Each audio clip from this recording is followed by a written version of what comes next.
Hi குட்டீஸ், மீண்டும் உங்களை பைபிள் ஸ்டோரி டைமுக்கு அன்போடு வரவேற்கிறேன்.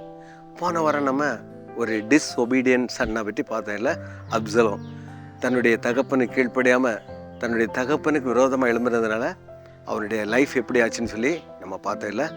சரி, இந்த வாரம் நம்ம யாரை பற்றி பார்க்க போகிறோம்னா சாலோமன் அப்படிங்கிற ஒரு அருமையான தம்பியை பற்றி தான் பார்க்க போகிறோம்.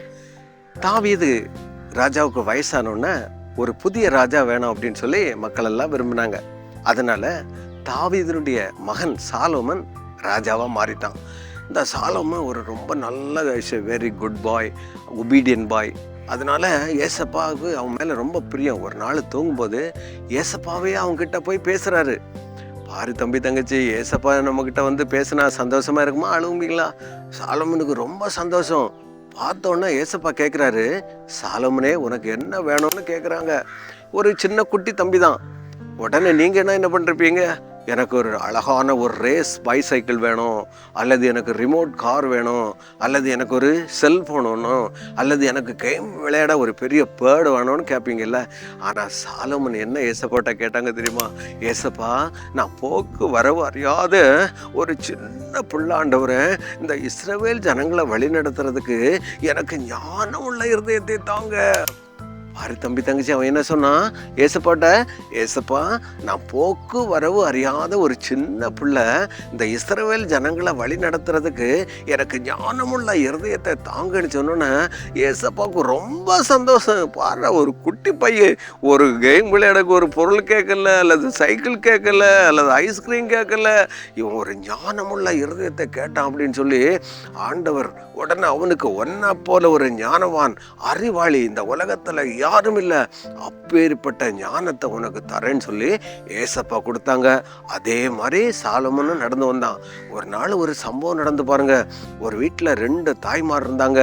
2 பேருக்கும் ஆண் குழந்தை பிறந்தது. அப்போ ஒரு நாள் தூங்கும்போது அந்த தாய் புரண்டு படுத்ததுல ஒரு ஆண் குழந்தை இறந்து போச்சு. உடனே இந்த இறந்து போன அந்த குழந்தைக்கு அம்மா என்ன பண்ணுறாங்க, உயிரோடு இருக்கிற அந்த குழந்தைய எடுத்துடணும் அப்படின்னு சொல்லி சண்டை போடுறாங்க 2 பேரும். இது ஏன் குழந்தை, அது உன் குழந்தைன்னு சண்டை போடுறாங்க.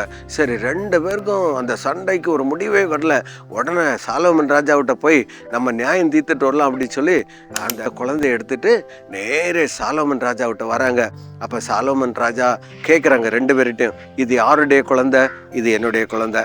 2 அம்மாவும் என்னுடைய குழந்தை என்னுடைய குழந்தை அப்படின்னு சொல்லி என்ன பண்றாங்க, சண்டை போடுறாங்க.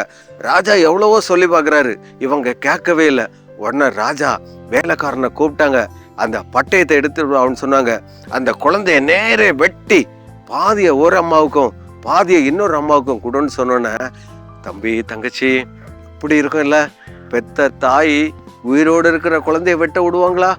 உடனே அந்த அம்மா என்ன சொன்னாங்க, சரி ராஜாவே, அந்த குழந்தைய நீங்க அந்த அம்மாவுக்கே கொடுத்துருங்க அப்படின்னு சொன்னோன்னே ஆண்டவர் இந்த சாலோமனுக்கு என்ன ஞானம் கொடுத்துருக்கிறாரு?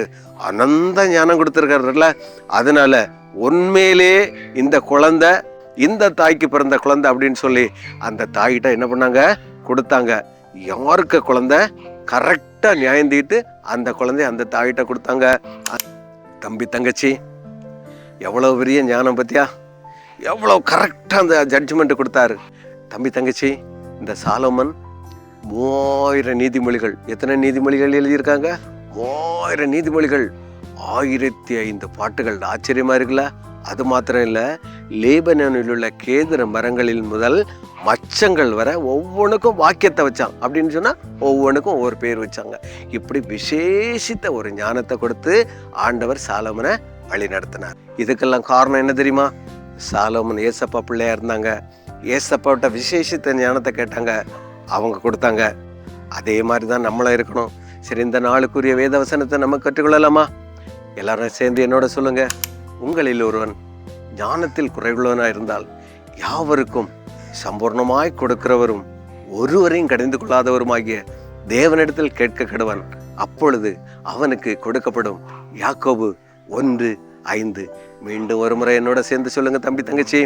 உங்களில் ஒருவன் ஞானத்தில் குறைவுள்ளவனாக இருந்தால் யாவருக்கும் சம்பூர்ணமாய் கொடுக்கிறவரும் ஒருவரையும் கடிந்து கொள்ளாதவருமாகிய தேவனிடத்தில் கேட்கிறவன், அப்பொழுது அவனுக்கு கொடுக்கப்படும். யாக்கோபு 1:5. ஜெபம் பண்ணலாமா? கண்ணை மூடுங்க, கை கூப்புங்க. அன்புள்ள இயேசப்பா, சாலோமனுக்கு அனந்த ஞானத்தை கொடுத்தீங்கப்பா. அதே மாதிரி இயேசப்பா, எங்களுக்கும் நல்ல ஞானத்தை தந்து உம்முடைய பிள்ளைகளாய் நடக்க நீர் கிருபை தர வேண்டும் என்று இயேசுவின் நாமத்தில் ஜெபிக்கிறோம் எங்கள் நல்ல பிதாவே, ஆமேன். என்ன குட்டீஸ், வேறு ஒரு கதையுடன் அடுத்த வாரம் உங்களை சந்திக்கிறேன். பாய்.